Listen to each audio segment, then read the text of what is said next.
Hello and welcome back to another episode of LMScast. My name's Chris Badgett and I'm joined by a special guest, Sean Cannell. Did I say that right? Sean Cannell, pumped to be Cannell. here. All right. One second. Let me just fix that deal right there. There we go. Sean is somebody I've been following for a while. He has a passion and obsession with YouTube. He is a marketing person. He's a book author. Check out his new book, YouTube Secrets. That you wrote that with Benji, is that right? Correct. I actually did a video review of that book on my personal YouTube channel a little while ago, and I got a lot out of it. I got to say, I only came across Sean about less than a year ago. I was, no surprise to you, I was shopping for a better camera and audio setup.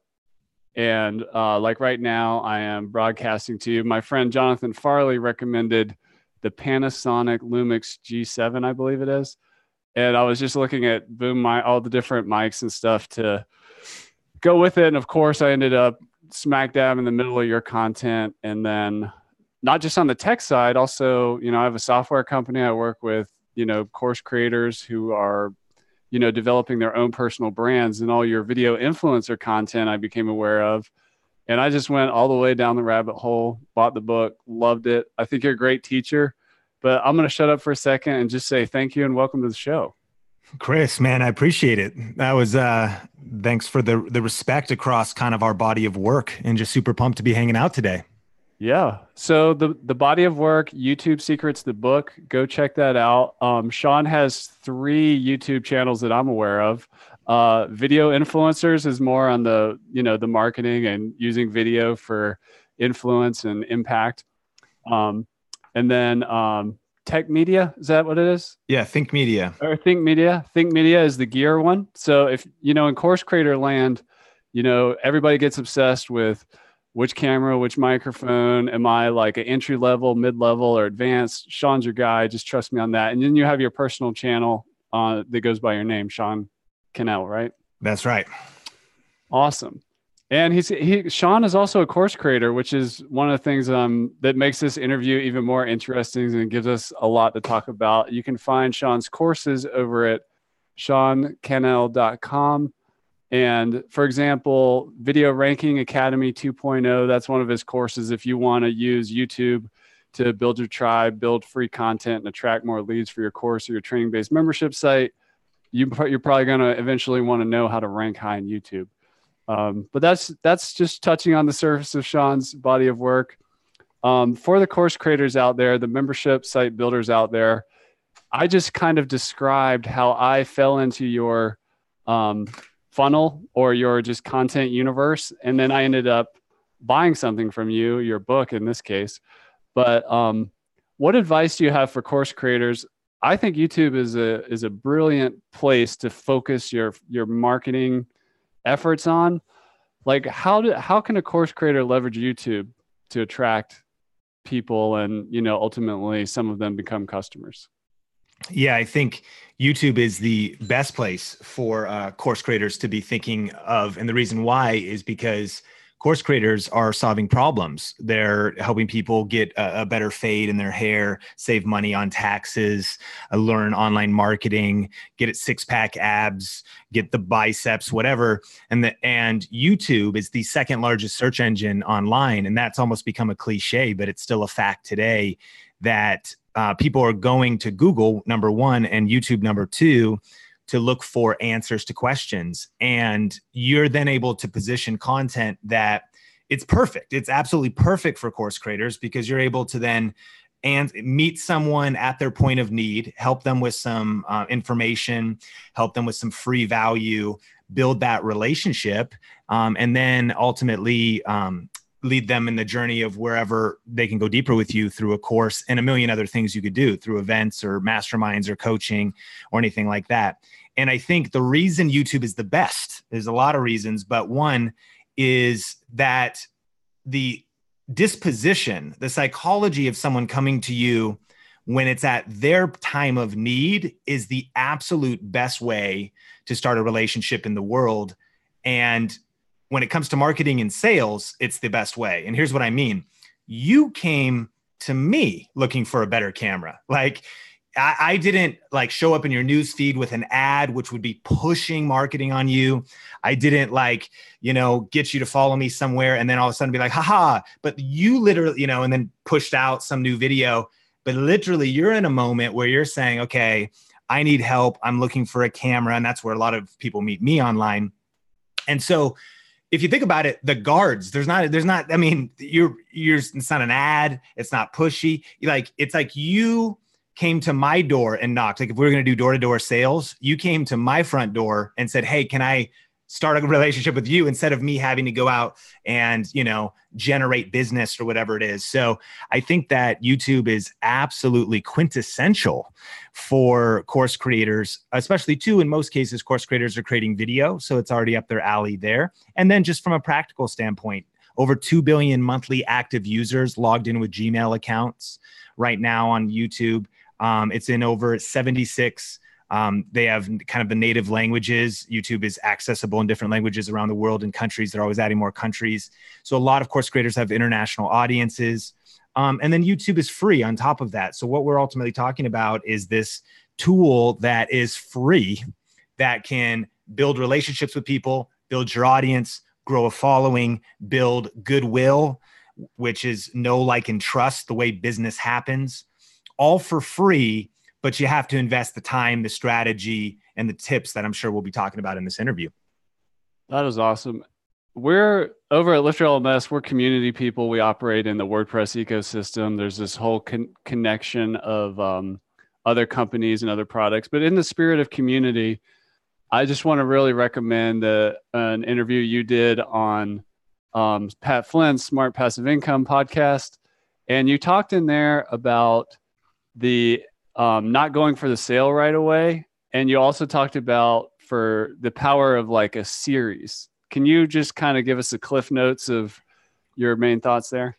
Yeah, 100%. I think a big mistake course creators, online marketers make, and just people in general, I don't even think it's from a bad motivation. I think a lot of times we're trying to pay the bills. We're just trying to do what we've seen other people do. But I think that most people are going too fast. At any point in time, there's actually probably only about 5 to 10% of your market that would actually be ready to buy a solution at that exact moment.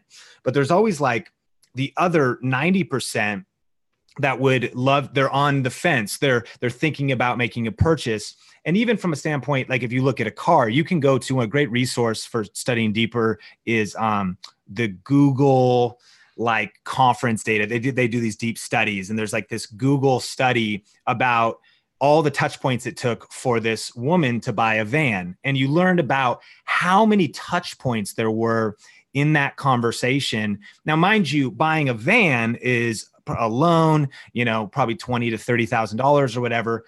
And so there was a lot more touch points needed. But for those listening and course creators, you want to actually think about, it's like slow down the relationship or slow down your selling at all and build a relationship. And the analogy I like to use is really dating and relationships. It's kind of like a lot of women could probably relate to a guy that maybe was rude and came on way too fast. And it would be this, they're public and he's like, what up, girl? Let's make this thing happen. And she's like, what? No way. Now, she actually might have eventually liked that guy, but his approach was way too fast and came on way too strong. And what it was needed was a nice cordial introduction. What was then needed was an invitation to a short date, not like, can we go on 3 weeks of vacation? Meaning, can we like do business, or can you watch a 4-hour live stream? Like, this is why I encourage people to start with shorter content, a short date early on, because you're just getting to know, they're getting some value. That could lead to maybe a longer date. That could be a webinar that could then lead to eventually engagement or marriage. And that could be someone joining your community, maybe at a low level, and then eventually maybe doing business with you. And people listening, they might be doing courses that cost anywhere from $10 to $10,000. So if someone was going to do, that higher ticket relationship with you, well, there's going to be steps and building know, like, and trust in the process. And so I really view dating as kind of like your free content on the internet. That's people like dating you and your audience. Engagement is someone that's like, okay, I'll give you an email, I'll watch a webinar, or I will go deeper. And that's a big deal. Like especially as there's more cynicism or just people have like seen sketchy people online. It's just a level of trust to say, okay, not only am I going to give you my email though, I'm going to give you my time. Like to get someone to even possibly consider consuming a 30-minute to 60-minute to 90-minute sales presentation or webinar or something is insane. So that is a whole nother level of trust. And then eventually marriage, if you will, quote unquote, is when someone decides to do business with you. And so absolutely slow down the process. And that was what I was kind of talking about with Pat Flynn. And part two of that is then when possible, see if you could go on a binge date, just like you want people like Netflix wants us to binge TV shows. Imagine if you could go on a date with, now we're just talking about relationships, but I came from Seattle, grew up in Seattle with my wife and I. And so if we went to the Space Needle and Pike Place Market and the first ever we started in the morning, the bond that would be created from that, like, if you will, extended date with multiple touch points would actually be an acceleration. So we're into some pretty deep stuff here already, but it'd be accelerating the sales conversation. And I've seen this happen. So someone's like, well, I met you with the camera, but then I had a question about lighting, but then I was wondering about my channel, but then I was like wondering about how to make money. And then I watched, and it's like, all of a sudden they've spent the whole day with me. Like they've watched 5 YouTube videos, an hour-long webinar, and then they're like, dude, your stuff's legit. It really works. And I've already gotten so much value. I'm almost like just reciprocity. Like I'm almost just trying to pour back gratitude because I just got 5 hours of free content from you or whatever it is. And then they dive in. So I kind of unpacked a lot there, but I honestly think I kind of just broke down my whole business. And that is what I think modern marketing is. And I mean, it's working really well. And it's a way of, it sounds weird to even call it marketing. It's like selling without being sleazy. It's not being weird. It's just being transparent, adding value, and giving people a chance to where your marketing is just education. It's storytelling, it's education, it's getting people value, results in advance, and all those types of things. That's awesome. My YouTube journey started, like, I'm actually here because of YouTube. So I run a remote software company. I built an agency. I no longer do client work. I have just product, but it all started when I went to YouTube and I typed into like how to build a website.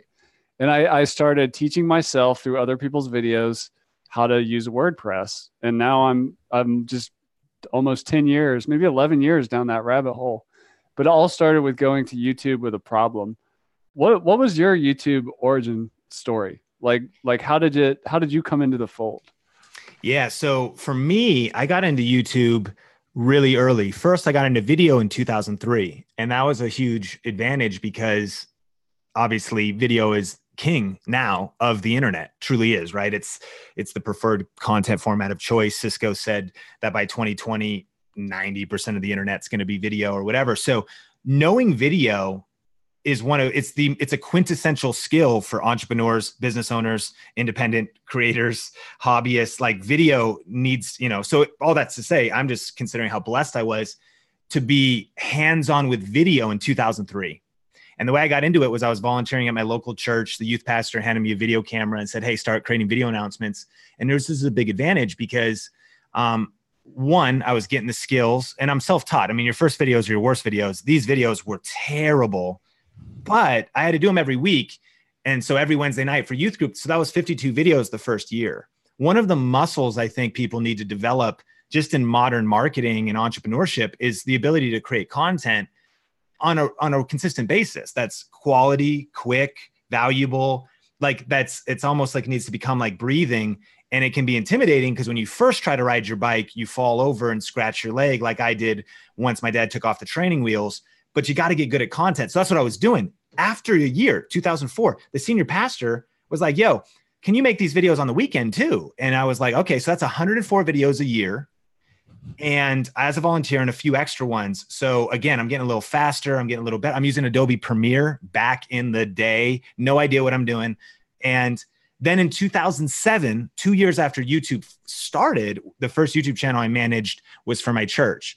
And so again, super crazy because to be at a small church, few hundred people, hour north of Seattle, Washington, dude, you did not expect like it to be a progressive place where we're thinking about social media, Twitter and YouTube, but we were. And so I was just kind of like doing thumbnails and titles. And so by 2009, I started a business, all self-taught, called Clear Vision Media, video production, doing some website building for people. Cause I was like, I'd become, as a church communicator, a little media shop myself. I built the church website, did the videos, did all the graphic design, I did all the tech. I mean, I was just learning everything, just bootstrapping. To this day, I still do all my graphic design and things because it's like just Photoshop and whatever. Even though we have a team of 10 people, my hands are in a lot of the creation still. And so I was just learning it all. And that was kind of my genesis into YouTube. And so now, and Benji and I eventually met up and we did YouTube Secrets. This started 10 years ago. We met in 2010, right as I was kind of coming on in the church world. I started working with different speakers and helping them with SEO and the back end. Like he was coming on with his wife and they're doing YouTube. And now we've been on this journey together. So our roots go super deep and we made so many mistakes along the way, so many detours, so many things that didn't work out. And that's what's been our passion. Video has changed our life, both Benji and I, and my life, obviously in so many different ways. And we want to pass that along. And that was kind of a synopsis of the journey. That's awesome. As a course creator, but also as a video marketer, we have to get comfortable with video. Most of the time, video is going to come into play. And, I think I've heard you say punch fear in the face. And I was just actually interviewing somebody else about the reason people kind of self-sabotage, mostly subconsciously. And she was saying it has to do around 3 areas. She said love, security, and self-esteem. And, there's issues around all that when you kind of come out and say, hello world, and you start teaching something or start blasting your face and your message all over YouTube. How do you punch fear in the face? Like, let's imagine a new course creator who's like, made the decision, like, I'm going to focus on this topic, this niche. I'm going to serve this type of person. I'm a little uncomfortable. How do I get the ball rolling? Yeah, I mean, I think a couple things. Number one, and this might seem overly simplistic, but I mentioned my roots growing up in church. And I heard a quote from an international traveling preacher once. And he said this, he said, the best way to teach a preacher is to preach a preacher. And he said, he speaks in stages, of just massive thousands. He can, to 25,000, 35,000, which is terrifying to me too. It's funny because you might get online and but like, my gosh, you can just imagine. And he was like, you don't just go from 0 to that. Like there's a billion steps in between, like so many little things that have to happen to grow your confidence brick by brick. It's really just like growing a muscle. It's if you go and you do the repetitions in the gym today of the bicep, barbell, you could go all day long, your arms will be super sore and you'll see no results. And then you could do it every day for the next couple of weeks and you'll still see like really no visible results. But if you keep doing it, then eventually that muscle gets stronger. And so I think it's identifying one of the most important questions we all should ask as course creators is what skills do I need to survive and thrive in the new economy? What skills do I need to survive and not just survive, because like that's bare minimum, but thrive, actually excel at. And if I do, then I will win in the new economy. Online video is just one of those. Like there's just no way unless you're going to be the CEO and have someone else on camera at some point, you have to get over it, And I'm empathetic. So if you can now fast forward back, it's 2019. And I was telling you, I'm getting on video in 2003. So never compare your beginning to somebody else's middle. There's some natural gifting. I think people should acknowledge that, or natural propensity, I should say, if you're more extroverted or introverted. But I started getting up and doing announcements at youth group. Terrible. I wasn't a clear communicator. I'm on video. The videos ran long. I'm long-winded. I say all the time. I have put out more reps, not bicep reps because there's no results there, but I've put out more reps in video than probably anybody listening, maybe combined. Like the master has failed more times than the amateur has even tried. I'm being a little hard, but I'm trying to say like, you just got to do it and use your season in obscurity to prepare you for popularity. Because thing number one, let's get really practical. you need to just start doing video today. Like you're listening to this, you haven't started video, grab your freaking phone and post a video. Well, what if someone sees it? Your number one problem is no one's going to probably see it. That's the blessing. Use your season of obscurity to prepare you for popularity. So just post your first video, number one, or go live. Number two, do it every single week. And if you can, do it multiple times a week. Number three, commit to it for the next 12 to 24 to 36 months, just like a small business takes about 3 years to be profitable, and keep showing up, keep pressing record, keep hitting that record button, and you're going to grow in confidence over time. And your first videos will be your worst videos. So it's almost like, how do I not suck on camera at first? No, you're going to suck. Like, accept that fact. Well, then how can I be great 5 years from now when my destiny really needs me to show up? It's going to be because you punch fear in the face today and you suck for a while and you get fired. You don't make it on your high school basketball team. Like Michael Jordan, one of the great basketball players of all time, literally got rejected off his high school basketball team, only later to have been keep practicing, keep showing up to, keep shooting the reps, keep shooting the baskets, keep doing the routines. And he didn't give up when he sucked. And so it's like, you got to get through that.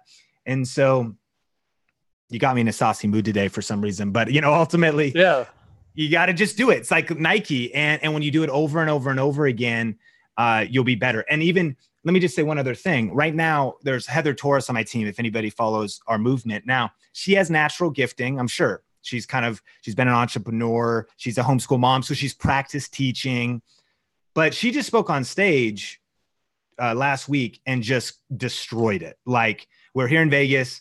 I spoke right after her. I was terrified going up after her. It was her second time ever speaking on stage.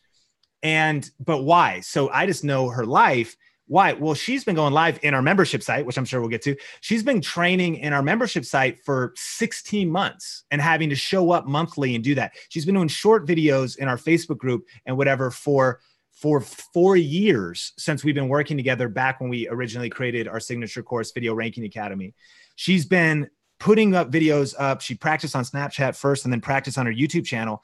So all that to say is, I just really want people listening to really believe in themselves, to not like count yourself out, comparing yourself to somebody and feeling like you'd never get there. No, you're actually probably more talented than them. You're probably, more capable than them, but you're just not doing the work. And if you sit back and analyze and just wonder why you're not getting better, who cares? Like, post the videos and do it bad 100 times, practice in public 1,000 times. And then all of a sudden so someone might be like, wow, that was your second time speaking. Well, yeah, except that you've been secretly practicing massively week after week for the last 4 years. Yeah, that's awesome. And I think as teachers, coaches, mentors, leaders, we have to take a little bit of our own medicine and do part of teaching is repetition and practice. It's just, we need to just take our own medicine. And you should go back and look at Sean's first video. You should go back and look at my first video.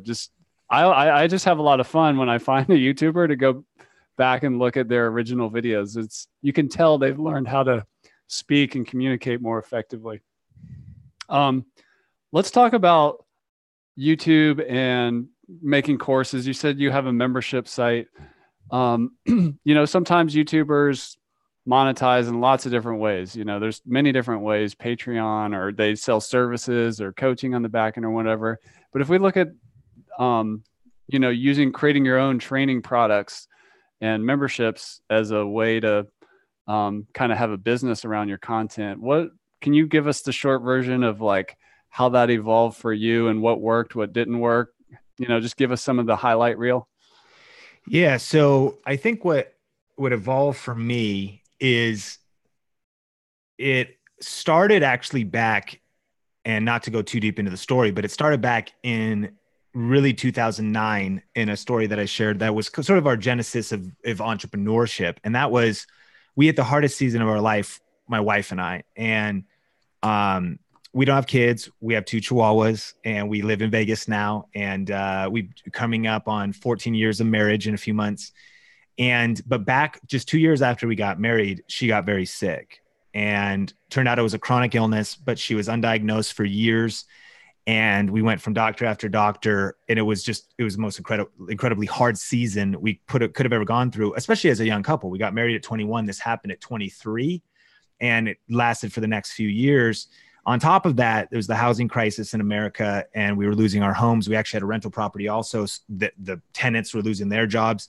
So that's falling apart. And the church I mentioned working at was also falling apart because some of the senior leadership stole some money and some stuff got weird. So I was a part of watching it kind of grow and also kind of fall and being in the midst. And that all happened at once. So it was absolutely crazy. But the reason I bring that up is what it was. It came to a time when my wife almost died, and I found myself in the hospital with her for 6 days. And it was like those 6 days, it was like God was just speaking to me, kind of like challenge, and I was being challenged and stretched and scared. But as my wife's recovering, I read a book called Crush It during those 6 days. And that was by Gary Vaynerchuk. And it basically talked about why now's the time to turn your passion into profit. To cash in on your passion was the subtitle of that book. And for me, though, I got so crystal clear on wanting to create passive income. And so my original target was, I was like, okay, it started to trigger questions. How are people working for themselves on their own terms from wherever they want and creating income and passive income? What are the ways of doing that? And who are how is that working? Because I'm seeing people, I don't know who I can trust on the internet. Some people seem great. Some people seem scammy. What is going on? And this is 2009. But what I knew was I 100% wanted to do that. And my motive was fiery strong because of what was happening in our lives. Because I was like, and the motive is so strong. I didn't want to just build wealth, which we all do. And of course, that's fine. That's great. And I didn't want to even pursue fame or something. I wanted to just figure out it was for my family. I wanted to figure out, okay, like, shoot, we were dual income. I need to make a lot more money because now I just need to think about paying the bills. A. B, I want to be able to work from home because I don't know what this is going to mean for our kids, our family, our future. And all that to say, I bring that up just because I really believe reasons come before results. And there was just such a deep passion. I'm sure people listening could probably resonate with that because maybe you do want to work on your own terms for fame and fortune and followers, or maybe though it's so you have freedom because you're dealing with a chronic illness, or you want to be able to travel and do things on the road, or you just want to be able to fire your boss. So I got super clear on that. And then I dove in basically at that time as deep as I could into learning everything about this. So when you say, what's my journey? I was still in the church space and I was doing a couple of YouTube projects, but I started getting hit with Facebook ads. And this is like the early days of Facebook ads too. And there was a guy named Frank Kern who hit me with an ad. And eventually I got on his email list and he mailed out an email promotion for Brennan Burchard, who's launching his book, Millionaire Messenger. And then I entered a video contest because I was broke, but I was good at video. And I got an all expense paid trip to Experts Academy. It was a $2,000 ticket event, tickets, meals, hotel. And there, Brennan Burchard, major mentor. I just shared the stage with him a week and a half ago, talked to him 15 minutes behind stage. One of the most surreal moments of my life, years later now. And I was studying his content and he was breaking down this industry. And then on top of that, though, I'd say I just started real ugly. I put a little ebook together to start getting, I didn't have anything to sell. I put a little ebook together called Get Notice and to get some emails because I'm supposed to build an email list. And that was kind of convoluted, but I'm doing my best. And I'm using MailChimp and I don't even want to pay for it because I don't got the money. So I just use the confirmation email as my deliverability of the PDF. And so I'm getting that going. And I don't really know about branding or even my niche, but I just started. And I actually wrote an ebook called YouTube for Churches, because now I've been doing YouTube for churches. And I made a free video series that didn't lead to anything except the ebook, partly because I didn't know the technology and probably what you help people with and all this stuff. Like I was like, how do you host these things? How does this stuff all work? And I did a free video series, but that was good because I was like delivering one email a day. Now I'm paying for an autoresponder, one video a day. And it only led to our $7 ebook. But all that to say is there was these different projects. And then eventually I knew I wanted to take what I had learned on YouTube, which, just to close the loop on this part, is the original passive income that I discovered though was affiliate marketing and YouTube. And as a tech guy, video since 2003, I started figuring out you could do tech reviews and Amazon affiliate links. Basically, I built a 6-figure income, and I got really good at ranking, really good at kind of spotting trends and topics. Good because I had real depth of knowledge around cameras and the stuff. So it just worked.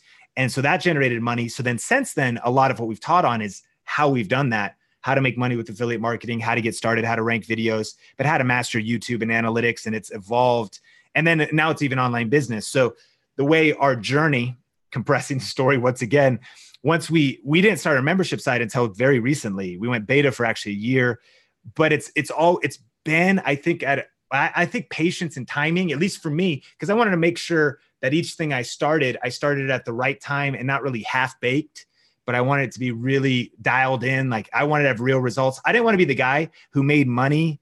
The way he made his money was like selling courses about courses on courses. I'm not even putting that down. It was just important to me that I had YouTube affiliate marketing, and I really like had roots in that and generated real income.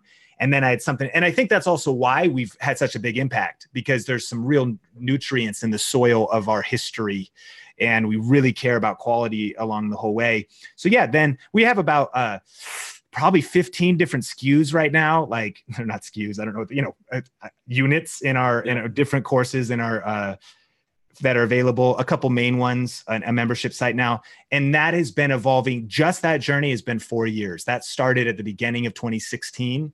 And it was all affiliate marketing, YouTube before that. Really cool. I got to say, I really resonate with your story. I remember watching the Experts Academy launch back in 2009, whenever the first one is. I personally at that time was not going to buy a $2,000 course. I probably was in the same contest that you won that I didn't. But it was through that I think I kind of got the confidence or the direction to, well, you don't know this about me. I used to live in Alaska, ran sled dogs for like 10 years. And I managed a company out on a glacier that you only get to by helicopter. And we used to take people on sled dog rides. And I learned like my business skills, like leadership and management and, with risk tolerance and all these things I actually learned in the outdoor leadership world. So I started a blog about leadership. It's not around anymore, but that was that first website I built that I went to YouTube. I'm like, I'm just a low tech, no tech guy, but I have a message. I'm really into leadership and I want to talk about that. And that's what pushed me into becoming a technologist. But a lot of similar thing to your timelines and stories. Part of the thing with course creation is, you're an expert in something, or you have your passions or things you're good at, things people pay you to do. You mentioned affiliate, you mentioned courses, you mentioned speaking, which I imagine you're getting paid for, but I know there's reasons to speak, not to get paid or whatever, but you got into passive income. It's a beautiful thing. What is in your constellation of multiple streams that help diversify you? Yes. And perhaps which ones are like, that do you focus on the most? Yeah. It started for us, me personally, just as a solo creator, would be, YouTube ads, which would not be a focus. It was never a focus, but was turned on. Yeah. And I remember early in the game, one month I made $60 on YouTube ads and 260 off the Amazon affiliate program. And so originally it was as YouTube ads, then it was affiliate marketing. We did $20,000 in March profit on Amazon affiliates, which is staggering, but it's also, and that's a huge blessing, but it also is completely limited, meaning to take that from 20 to 40 would take a Herculean amount of effort. It would not, because we're talking 4 to 10%, percentages on those transactions. And that's the beauty of it is it's really passive. There's no customer service. There's no shipping. There's nothing, but it's also, if you're not in the trenches doing that work, you're not getting as much as the upside. So that's another reason that drove us to our own products. And that's what's great about a digital course or anything you own yourself, especially when it's digital, is you're talking about margins that are astronomical, man. I mean, Yeah. it's just crazy. My grandfather was a dentist after he was a pilot in World War II. And he had a brick and mortar business. And he had rent, and he had marketing, and he had staff, and he had electricity and all this stuff. We just have to consider how blessed we are. I heard that right now, in the next 5 years, Forbes is saying that the e-learning space is going to just continue to explode. And it's right now, it's about $250,000 to $350 million a day is being spent on e-learning. It's going to be $1 billion in a few years a day. That is a big opportunity for everybody listening. And so I don't even know what I'm talking. Oh yeah. So Amazon, as well. And now we're part of 20 different affiliate programs, software, Adobe, B&H Photo, but stuff like Envato, like video, like plugins, just different things. And then we also, I would say another arm would be if we do JV promotions, which is not even really part of our business, but we keep a tight circle, and the people we work with, we, promote some stuff that as like a joint venture. So then our own courses, that by far would be the biggest. And if I was to separate courses, we don't have any reoccurring offers. The courses, besides payments, they're all just kind of one-off. And then we have our Inner Circle program, and that would be separate, since that would be like a membership site. So then we got that. Inner Circle like a mastermind, like live coaching? It's just kind of what it is. It's $50 a month. And the promise there was like, hey, one way to summarize it: if you've been watching what we've done over the last 3 years and this is what you want to do, join this. Like, if you're wondering, okay, but now you went from 6 to 7 figures and you built courses, where did you host them? How did you do them? How did you market them? How do you do Facebook ads? How do you even structure a webinar? How do you do sales? So it's online marketing and social media training for smart entrepreneurs. And that's going phenomenal now. And I think it's also, we're really big fans of beta. This is a big tip too. Any course creator, Shalene Johnson, my mentor, really taught me this. We're very big proponents of test groups, beta 1, 2, 3, before you get to the actual thing. Sometimes selling before the thing's created, never with a lack of integrity, but selling because you can create it, but you could do it 1 week at a time and deliver the training 1 week at a time. So that people are even interested in it.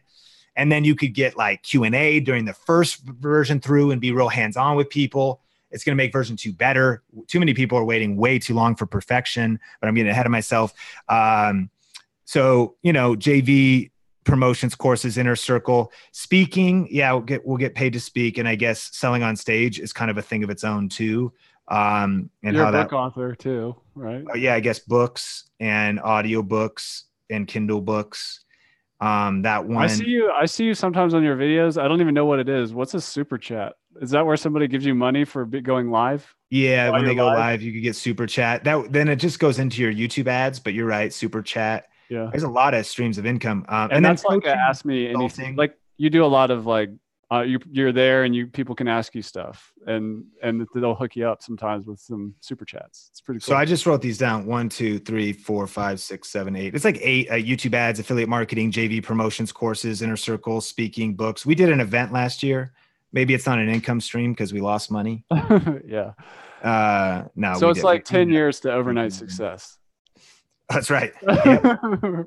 Yeah. So, and by the way, that's actually that's a good thing you kind of brought up too, because multiple streams of income. I do think on a small level, this is what I'd say. My friend Evan Carmichael suggests against multiple streams of income. He says master one. Focus, right? Yeah. Because you don't want to get spread too thin too soon. However, where I disagree is that a YouTube strategy, the multiple streams all are woven together. So, for example, I got a video coming out on this. If you look at the model of Think Media, which I just made this thing up as I go, like I don't even know what I'm doing. You know what I mean? I started going to CES, it's a local tech show, years ago. And because I was working at a church, I moved to Vegas, and I was like, let me get my eyes on the latest cameras. And then I was like, I could like create content here. So then I would go down by myself with a monopod and a camera, my own little Zoom H1. I'd shoot videos. I would shoot them all day, edit all night. But what I learned was when I released these new tech videos, I got a free ticket because I'd work through some vendor, just drove down here in Vegas, parked in self-parking for $10, walked my little self inside with my gear. But as I would cover this new tech, I could monetize it in 4 ways. I could turn on the YouTube ads. I could link to it as an affiliate. And if I could then talk to the brand and set up a brand deal for the future. I didn't even talk about brand deals. So like we've recently worked with like Skillshare and Canon and just different people, Amazon. So brand deals and sponsorships, that's kind of traditional YouTuber stuff. And you could do a brand deal and then they might send you the stuff for free. So I think about, that's like multiple streams. If you're getting like gear for your business for free and companies pay you and making affiliate money and you're doing YouTube ads, those are like the 4 that a YouTuber can really tap into. And they're all off the same video, the same relationship. And then subscribers could come and you could go merch and you could go Patreon or your own course and it could evolve from there. But that's just the initial kind of income streams. That was awesome. Well, I appreciate you breaking that down and talking about the importance of doing betas and testing. I want to do a quick lightning round with you, and then I want to get to just a final section where I just have a question to ask you for advice in terms of YouTube. I told my audience that you were coming, and I got some questions in advance they wanted me to ask you. And if we could do just like a bunch of short tips here. For sure. Thumbnails, top tips, video thumbnails. And by the way, I just want to say, I heard you say thumbnail, title, and topic are really important to get people to click. Straight up. But like thumbnail specifically, top tips. Yeah. So like less is more. Some thumbnails are too cluttered. So just don't put too much clutter. If you confuse, you lose. So you really want it to be clear. Color pops, usually the whites of human eyes. A lot of thumbnails have become the ridiculous YouTuber face, and I'm guilty of that myself.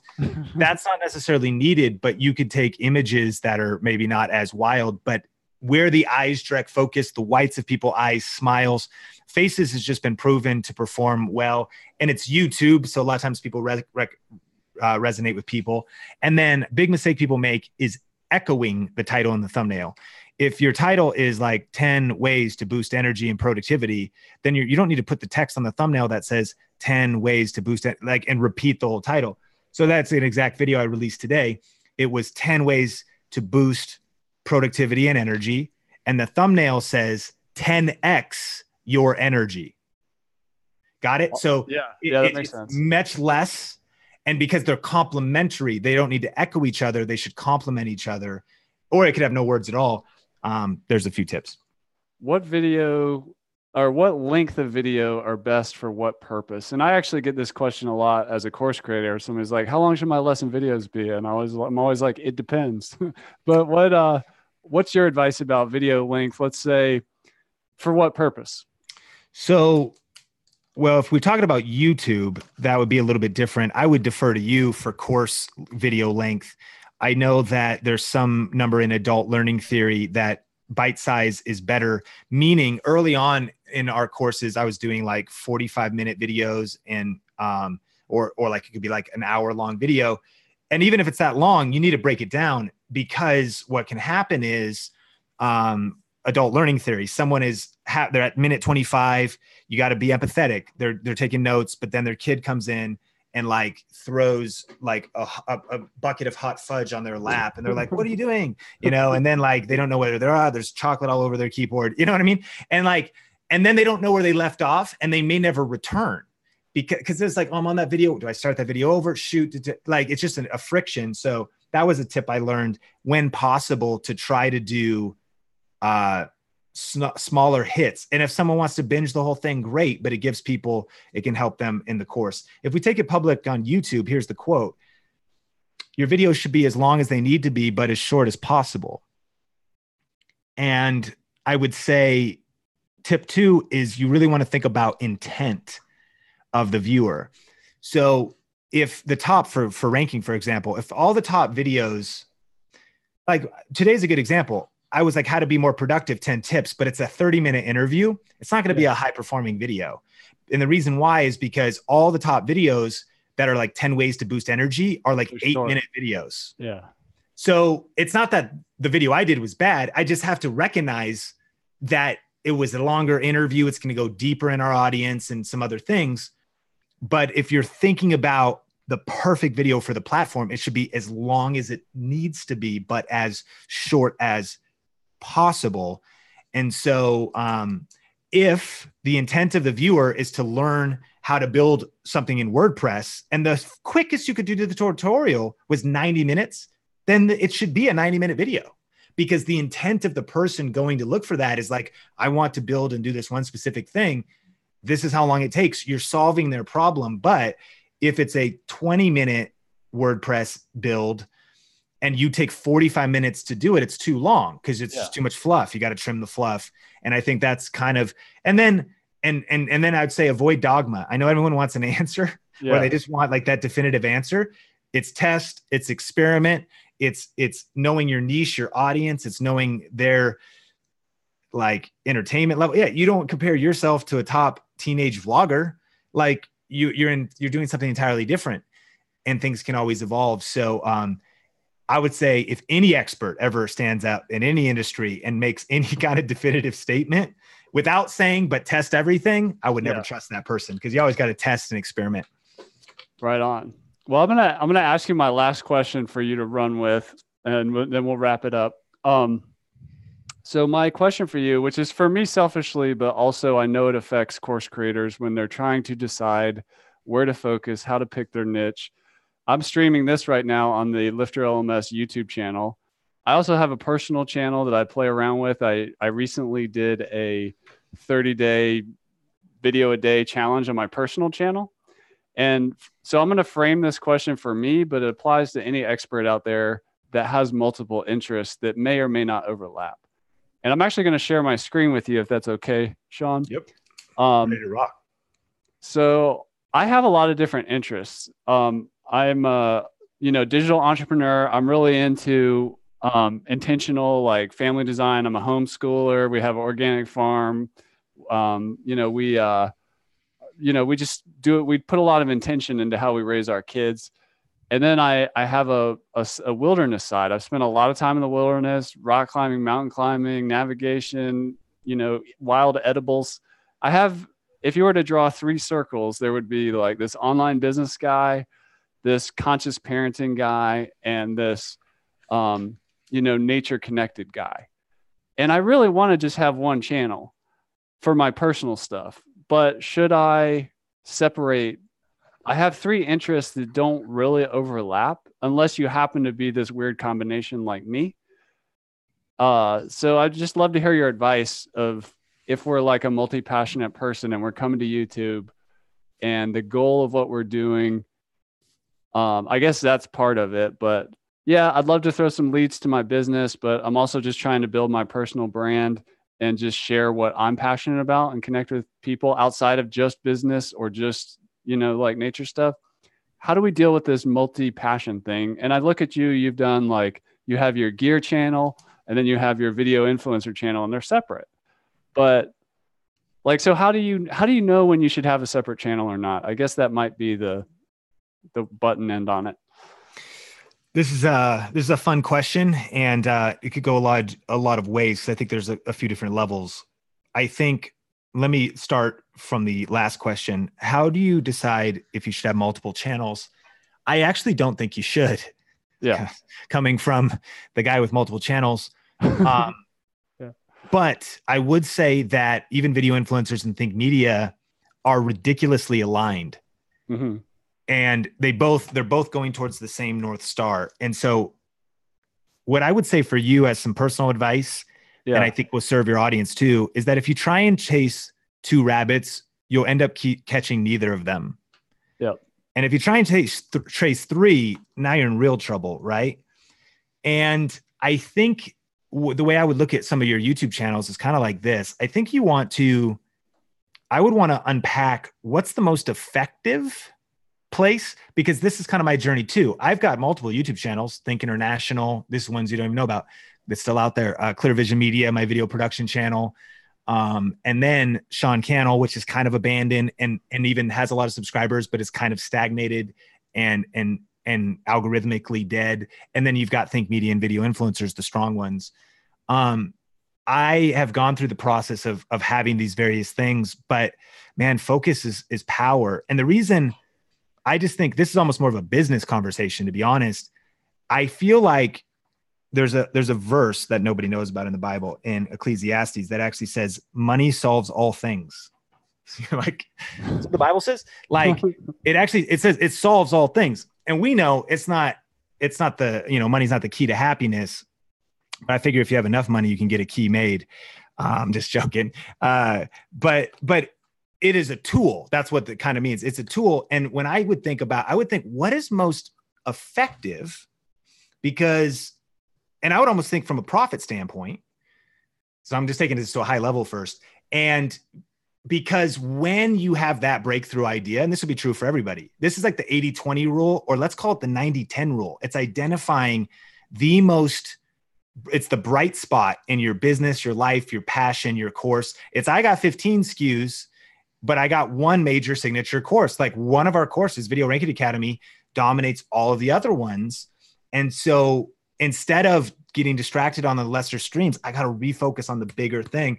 So from a business standpoint, I would say, which one is getting the most traction, is producing the most stuff? Okay, this goes to your priorities in life too. So I would be assuming there's you want to activate like a level of financial freedom. Why? Because it's real freedom. Because what happens when you have freedom? You get a team, you start hiring more people, if that's your vision. Now, running multiple channels or projects is actually much easier and practical, but you have to have like a breakthrough project that lets you do all of the above, if that makes sense. So I eventually, from doing interviews with leaders in the faith space to creating vlogs, I vlogged with my wife for a while, and we, our friends Benji and Judy shouted us out. We started with a couple thousand viewers for a while, but it was like not enough. And I was like, okay, I had to play this out. This, and even passion wise, and even editing every single day and all this stuff from being daily vloggers, I was like, this is not it. Like, this is not a business that maps to my future 10, 20 years. What is the shortest path to freedom? And then freedom unlocks every other path. That is awesome, man. I really appreciate that. You've given me something I'm gonna take with me and really work on. So thank you. That was a lot of value really quick. Well, and let me add one thing on a practical level. Now, this one I'm seeing right here, and you can show me the other ones too. So this one, now, if you would say, well, right now I don't have other ones. I'm just wondering if I should focus on have a business one, a parenting or family one, and then a nature one. So then I got a couple other practical tips. Secondly, then I would say, looking at this one that you have, it's also just about intent, because if you want business results, then you need to really look at it through a lens of not being romantic about it, what you hope it is, but look at it through a real, business is like math. It really is. Actually, business is done best with low emotions and high logic, because if you're romantic to your accountant, well, he doesn't care. He's like, look, is this what the books say? So I would if you look at it from a business lens, but if you look at it from it's a creative outlet, it's joy, you would do it no matter what. You don't care. You hope even a few people, they might not get the multi-passion, but some will, and it's for them. Well, then that's fine. Then do it, to your heart's content. But what I've learned is that, man, energy is scarce. And when you're trying to do, especially when it comes to putting out video content and content in general. So I've tried to narrow it down. And then the last thing I would say is there's a good YouTube channel out that's launched recently called Little Monster Co. Matt Geelan, who's one of the smartest guys in our space. And so there's the other guys, there's Roberto and Tim and all those guys, but Matt runs an agency, and he's coming with some fire they look deep at analytics. And so it's some unique content. And he audited Evan Carmichael's channel, and it's a must-watch episode. And basically Evan broke down that he had an episode that was basically all guests like all the people he features. He had a middle one that was him and the person, and then he had one that was just him. And what Matt said was, look, these are 3 different channels. And he said, because on YouTube more than ever before, you need to have one value proposition. So Think Media right now actually is weakened. And sometimes people wonder, we got all these subscribers, why are the views? Well, a lot of what I do, and this is, I've learned this the hard way, I've built up with one hand, I tear down with the other, because you can look in your analytics. A lot of people, they're like, well, I met him for cameras. Well, then why is he talking about productivity? Well, I met him for cameras, but then why is he talking about even YouTube tips? And so focus is even more important if you really care about crushing it on YouTube. Like, and what he mentioned was the death, not the full on death, I'm sure, but high frequency channels and variety channels are struggling. And I used to teach, still kind of mention it, that you should treat your YouTube channel like a TV station. It could be AMC. Some people watch The Walking Dead, but not everyone watches Comic Book Men. That's actually not true. If anyone's ever heard me say that, I have to scratch that out now, because it's actually, no, your YouTube channel is not like AMC.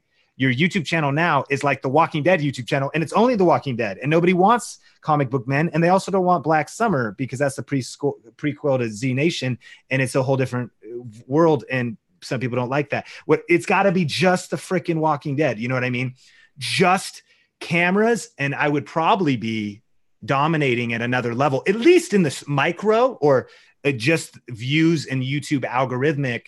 And so I still make a decision to say, well, this is my brand. I'm going to post the videos I want to, but we cannot be ignorant of the fact that someone subscribes for a reason.